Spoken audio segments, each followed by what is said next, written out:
Bismillahirrahmanirrahim. Assalamualaikum warahmatullahi wabarakatuh. Selamat berjumpa kembali teman-teman semua. Diskusi kita kali ini adalah tentang ulumul Quran atau ilmu-ilmu Al-Quran.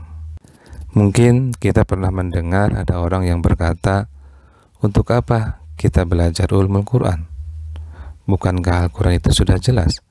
Apalagi saat ini kita bisa membaca terjemah Al-Quran yang berbahasa Indonesia. Kita baca saja, kita paham. Tapi benarkah seperti itu? Mari kita diskusikan. Ulumul Quran terdiri dari dua kata, ulum dan Al-Quran. Ulum adalah jamak dari ilmu, berarti ilmu-ilmu Al-Quran, atau pengetahuan yang sistematis berkaitan dengan Al-Quran. Ilmu ini terbagi ke dalam tiga. Yang pertama adalah mafil Quran, atau yang ada di dalam Al-Quran, atau ilmu yang membahas tentang isi Al-Quran, misalnya bahasa Al-Quran, kemudian bacaannya, kemudian penulisannya, kemudian terjemahnya, dan seterusnya. Yang kedua adalah mahaul Al-Quran, ilmu sekitaran Al-Quran, misalnya sebab turunnya Al-Quran, atau keadaan masyarakat ketika turunnya Al-Quran, dan seterusnya. Yang ketiga adalah malil Quran, yaitu ilmu yang digunakan untuk Al-Quran, ilmu yang membuat kita menjadi lebih memahami apa yang dimaksud oleh Al-Quran. Dan ternyata di dalam Al-Quran itu banyak sekali ayat-ayat yang hanya bisa dijelaskan oleh orang-orang yang memiliki pengetahuan tertentu, yang seringkali kita mengatakannya sebagai ilmu umum.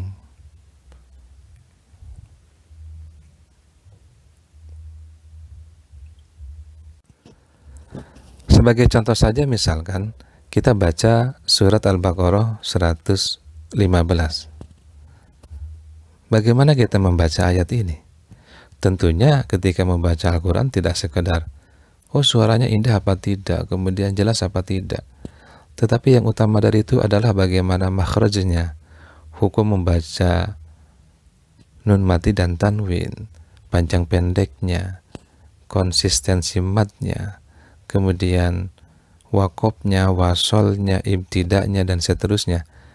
Ini adalah ulumul Quran, ilmu tentang bacaan Al-Quran.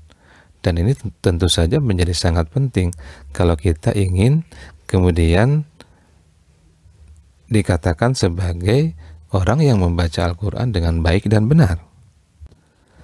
Ini masih tentang Al-Baqarah 115, tentang mahaul Al-Quran, tentang sebab turunnya Al-Quran. Ayat ini berbicara tentang arah ketika kita sholat. Dalam ayat ini dikatakan bahwa kepunyaan Allah lah timur dan barat. Kemanapun kita menghadap, di situ wajah Allah. Pertanyaannya adalah, bolehkah kita sholat menghadap kemana saja? Sementara misalnya kita membaca surat Al-Baqarah 143, bahwa kita sholat itu harus menghadap kiblat. Nah, di sini kita bisa membaca sebab turunnya.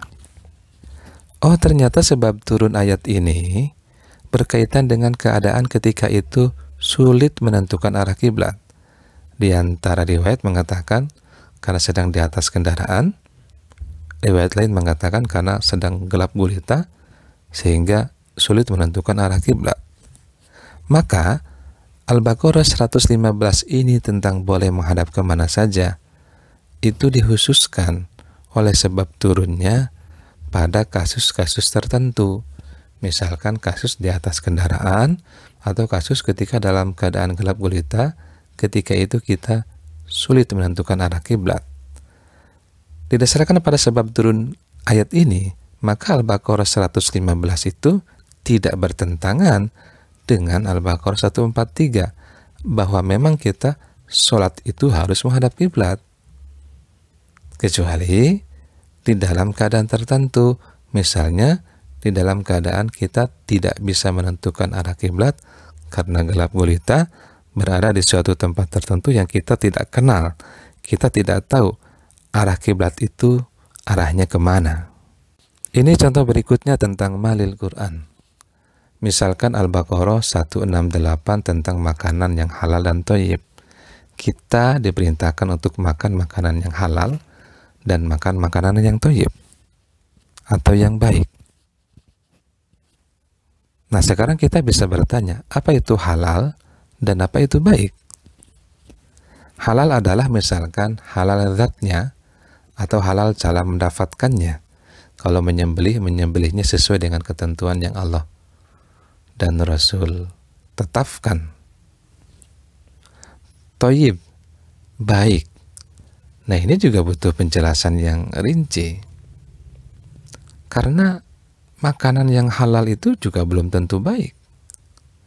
Misalkan ada orang yang sakit gula, dikasih gula, ini berbahaya. Sementara gula kan halal, tapi menjadi tidak baik kalau berlebihan, utamanya diberikan kepada orang dengan kondisi tertentu. Baik ini juga ternyata rinciannya banyak. Misalkan jenis makanannya bagaimana, cara makannya bagaimana, waktu makannya kapan. Detail sekali cara masaknya. Nah, ini semua hanya bisa dijelaskan oleh orang-orang yang mempelajari bidang ilmu ini. Bidang ilmu tentang makanan dan kebutuhan tubuh kita terhadap asupan makanan. Nah, ini dinamakan dengan malil Quran. Saya kira dari 3 contoh tadi cukup jelas bahwa ulumul Quran itu memiliki peran yang sangat penting di dalam memahami Al-Quran.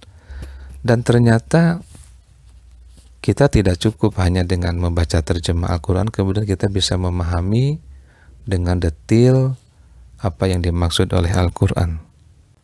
Teman-teman juga bisa membaca banyak buku tentang ulumul Quran ini. Ini adalah diantaranya saja yang ditulis oleh Jalaluddin As-Suyuti, Al-Itqan fi Ulumil Quran.